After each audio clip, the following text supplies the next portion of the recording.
Ini sangat filosofis. Rasa takut itu sebaiknya dilawan atau dilupakan?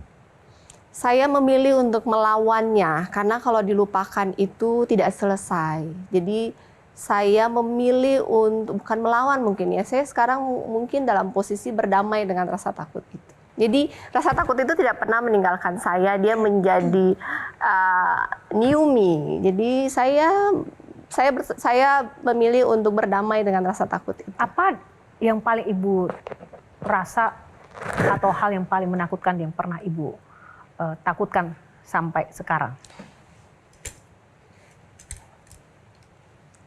Ya hal yang paling ditakuti ya kehilangan pasangan hidup. Saya sudah mengalami itu, jadi ya selanjutnya apapun dari itu saya sudah mengalami dan menghadapi ketakutan terbesar saya. Jadi nggak tahu ini mana yang lebih benar. Kalau orang Jawa melalui wayang itu bilang dewa cinta ke istrinya, "Hei istriku, cintaku tidak akan menghilangkan rasa takutmu, tapi cintaku bisa membuatmu melupakan rasa takutmu itu." Jadi kita melupakan rasa takut. Jadi kalau Mbak Shirley melawan, berdamai, apa? Saya memilih berdamai. Pada saat kampanye ada satu video juga yang viral. Pada saat kayaknya kampanye besar, Ya. Ibu bersama anak, terus ada yang nyanyi, "Beta janji, beta jaga." Iya. Apa yang Ibu janji dan Ibu jaga pada akhirnya? Karena ada momen Ibu melihat ke atas, kayak mengirimkan pesan pada mendiang suami. Apa yang pengen Ibu sampaikan? Dan mungkin apakah ada hubungannya dengan legacy yang Ibu lanjutkan buat masyarakat Maluku Utara? Buat orang yang pernah kenal Benny Laos itu, dia itu seseorang dengan integritas dan omongan dia itu selalu dia lakukan. Dalam mendampingi dia berkampanye, janji-janji politik itu ada 9 janji. Dan ketika tiba-tiba melihat seorang Benny Laos pergi begitu saja di tengah-tengah perjuangan, saya menolak untuk kalah. Saya menolak untuk selesai seperti itu saja. Sehingga itu salah satu alasan dan tentu dengan dorongan dari anak-anak, saya setuju untuk melanjutkan perjuangannya. Hanya untuk menyelesaikan janjinya bahwa kita bisa. Dan anak-anak saya merasa selalu bahwa Maluku Utara itu kesayangan almarhum suami saya. Beliau lahir dan tidak punya apa-apa. Dari zero sampai menjadi sesuatu, putra daerah yang sangat bangga dengan daerahnya. Dan motivasinya kan hanya mensejahterakan Maluku Utara. Jadi anak-anak pada saat kampanye bersatu, kita saling menguatkan hanya untuk melanjutkan janjinya. Dan ketika kampanye dan kan saya ada 9 janji ya, setiap janji itu selesai, saya ngomong ke diri saya sendiri, ya berkomunikasi dengan beliau kayak, saya menyelesaikan janjinya satu persatu. Enggak, aku masih tertarik dari waktu ngomong soal ketakutan langsung sontak gemetar. Apa yang paling membuat Shirley takut? Sebenarnya ketika kejadian itu almarhum suami saya itu saya diantar ke puskesmas, almarhum suami diantar di rumah sakit. Kemudian tidak ada yang mau kasih tahu ke saya kondisi suami karena ketika saya dibawa dari lokasi itu suami belum ditemukan. Akhirnya dari puskesmas saya minta diantar ke rumah sakit. Sampai di rumah sakit almarhum masih bernapas tapi dalam keadaan tidak sadar. Mungkin sekitar 1 jam saya di samping beliau melihat bagaimana beliau melepaskan napas terakhir. Itu seperti dunia saya runtuh yang seakan-akan itu mimpi. Saya berharap itu mimpi. Bertanya kenapa saya tiba-tiba I lost everything. Tapi malam saya berdoa ke Tuhan, Tuhan berikan saya hikmah untuk mengerti. Entah gimana besok pagi saya tidur dengan rasa marah, kecewa. Saya mau meninggalkan semua yang saya miliki di Maluku Utara dan kembali ke Jakarta. Tapi besok paginya saya bangun lebih tenang. Terus ketika kita diantar dari rumah pakai ambulans, naik helikopter, di helikopter saya melihat suamiku dengan terpal di helikopter. Saya pun tidur karena ini saya kelepas, jadi saya nggak bisa berdiri. Kemudian saya menyadari dalam perjalanan 1 jam ke Luwuk, seperti yang tadi Mbak Yohana katakan, almarhum adalah kepala daerah dengan kekayaan terbesar. Itu punya almarhum, bukan punya saya yang diwariskan. Tapi kemudian hari ini almarhum hanya dengan terpal, Saya bahkan semua dari badan saya ini bukan milik saya. Kita bisa duduk di helikopter itu dibantu sama orang lain. Jadi apa yang kita miliki di dunia ini tuh semua akan hilang begitu saja.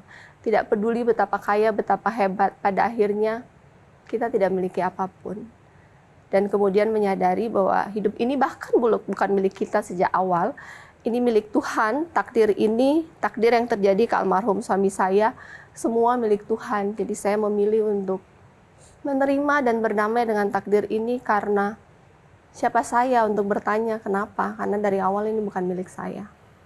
Sebelum kita lanjutkan, saya ingin menampilkan sebuah video yang mungkin sedikit mengingatkan kita kepada sosok Pak Benny Laus ya. Engkau dan aku bagaikan doa yang mengikat dalam setiap langkahku, namamu ku sebut. Menyentuh hati ya Bu, betapa mungkin cinta itu mengalahkan segalanya.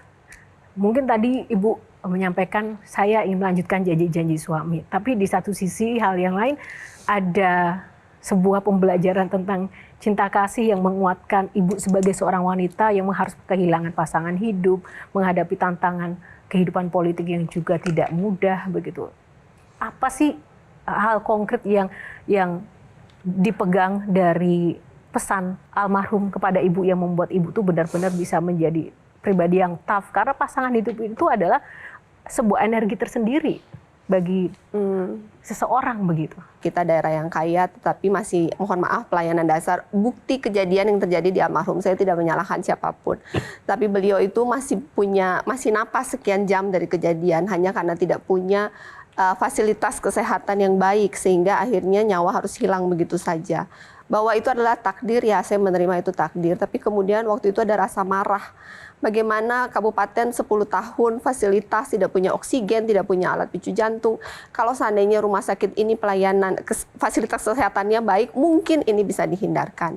Dan yang seperti saya ini banyak kejadian setiap hari. Sebelumnya ada yang melahirkan, meninggal, jatuh dari motor, operasi, tidak bersih, tidak steril, infeksi, meninggal. Ada staf saya juga luka, dia harus dijahit tanpa obat bius. Negara harus hadir. Ibu merasa negara selama ini tidak hadir? Negara berusaha untuk hadir, tapi Masalahnya di mana? faktanya adalah di kepulauan, di beberapa daerah seperti kita yang mungkin daerah 3T, sesederhana kesehatan sudah gratis. Gratis kan kesehatan itu gampang, 100 hari saya bayar kesehatan gratis. Tetapi peningkatan pelayanan, pemenuhan fasilitas itu butuh waktu dan butuh komitmen dari orang yang peduli, yang punya otoritas untuk memastikan bahwa pelayanan kesehatan yang berkualitas itu memang ada turun sampai di daerah, bahwa mereka yang di daerah itu mendapatkan akses pelayanan kesehatan yang sama dengan mereka di kota. Tapi saya bersyukur dengan Pak Presiden, Pak Menteri Kesehatan yang sekarang sangat berkomitmen untuk menghadirkan itu. Jadi di Taliabu, di Bobong itu, setelah saya dilantik berapa bulan, ada langsung peletakan batu pertama rumah sakit tipe C, lengkap dengan semua fasilitas dan sekarang sedang dibangun, mudah-mudahan tahun depan sudah jadi. Mungkin Indonesia itu besar, kadang mungkin dengan kita bersuara terdengar, Ustadz bisa membantu. Kayaknya sih Mbak, kalau dengan konsep emak-emak, ketakutan Mbak tadi tuh bisa kepatahkan karena cuma emak-emak yang bisa ngerti mau belok kanan sen ke kiri. Jelajahi cara baru mendapatkan informasi. Download Metro TV Extend sekarang.